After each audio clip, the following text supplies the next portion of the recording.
তৎকালীন সময়ে বুদ্ধদেব ভট্টাচার্য সরকার, তার আগে জ্যোতি বসু সরকার, শিল্প গড়ে উঠেছিল, তারপর কার্যত শিল্পের পরিবেশ শূন্য হয়ে গেল, শেষ হয়ে গেল।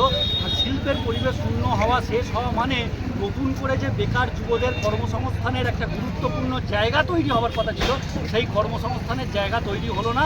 বেকার যুব লাফিয়ে লাফিয়ে বাড়ছে। আর এই বেকার যুবদেরকে বিপথগামী করার কাজ না দিয়ে সেরকম একটা চেষ্টা তৈরি করছে এই রাজ্যের সরকার। তাই আমরা বলছি এই সরকারের দ্বারা সম্ভব নয়। তাই আমরা স্লোগান দিয়েছি, শিল্প চাই, কাজ চাই, বাম পথে বাংলা চাই। বাম পথেই ফেরাতে হবে, তবেই পশ্চিমবাংলার কাজের পরিবেশ ফিরবে, শিক্ষার পরিবেশ ফিরবে, কৃষকের ফসলের দাম পাবে, নতুন শিল্প কলকারখানা গড়ে উঠবে।